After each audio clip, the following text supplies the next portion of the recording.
10 бөлім. Ысрайыл. Теңирден силерге айткан сөзүнө кулак салгыла. Теңир мындай дейт: бутпарастардын жолдорун үйрөнбөгүлө. Бутпарастар корккон асман белгилеринен коркпогула. Анткени элдердин мыйзамдары курулай убаракерчилик. Токойдон дарак кыйып алып, усталары балта менен иштеп чыгып, алтын күмүш менен каптап, кыймылдабаш үчүн балка менен мык кагып бекемдешет. Алар жонулган мамыдай сүйлөшпөйт. Аларды көтөрүп жүрүшөт, анткени алар баса алышпайт. Алардан коркпогула, анткени алар жамандык кыла алышпайт. Ошондой эле жакшылык да кыла алышпайт. Сага теңдеш эч ким жок, Теңир. Сен улуусуң, сенин ысымың кудуреттүүлүгү менен улуу. Сенден ким коркпосун? Элдердин падышасы, анткени бул бир гана сага таандык. Анткени баардык элдердин акылмандарынын арасында жана алардын баардык падышачылыктарында сага теңдеш эч ким жок. Алардын бири калбай түшүнүгү жок жана акылсыз. Алардын окуусунун маанисиздигин бул жыгач күбөлөндүрүп турат. Жалпы айтылган күмүштөрү Таршыштан, алтындары Упаздан ташылып келинген. Булар уста менен эритүүчүнүн колунан чыккан. Алардын үстүндөгү кийими жакуттан жана ачык кызыл кездемеден. Мунун баары чеберлердин иши. Ал эми Кудай Теңир чындык. Ал тирүү Кудай жана түбөлүк падыша. Анын каарынан жер титирейт. Анын каарына элдер чыдай алышпайт. Аларга асман менен жерди жаратпаган кудайлар жер үстүнөн жана асман астынан жок болушат дегиле. Ал жерди өз кудурети менен жаратты. Ааламды өз данышмандыгы менен орнотту. Асманды өз акылы менен жайып койду. Анын үнүнөн асмандагы суулар күркүрөйт. Ал жер кыйрынан булуттарды көтөрөт.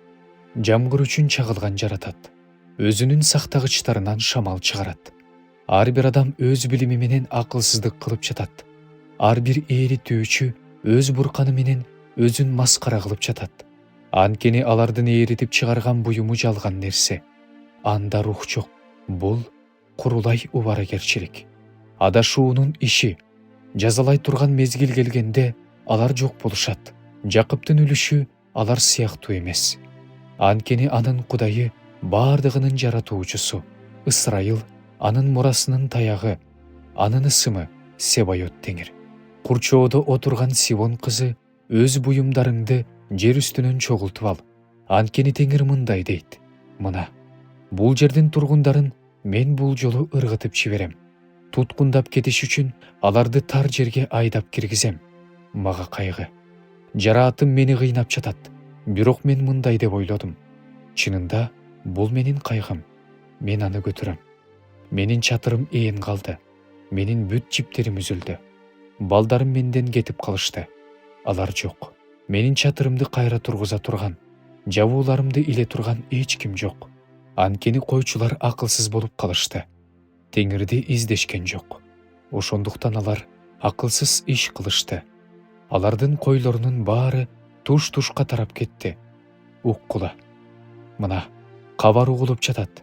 Жүйүт аймагынын шаарларын эрме чөлгө, чөйлөр жашай турган жерге айлантыш үчүн түндүк тараптагы өлкөдөн чоң ызы чуу келе жатат. Теңир, мен адамдын жолу өзүнүн эркинде эмес экенин, өзүнүн бутуна багыт берүү бара жаткандын бийлигинде эмес экенин билем. Теңир, мени жазала. Бирок акыйкаттык менен жазала. Мени таптакыр жок кылып койбош үчүн каарданып турганыңда жазалаба. Өз каарыңды сени билбеген элдерге, сенин ысымыңды чакырбаган урууларга төк. Анткени алар Жакыпты жеп коюшту. Аны жеп коюшту. Жок кылышты. Анын турак жайын ээн калтырышты.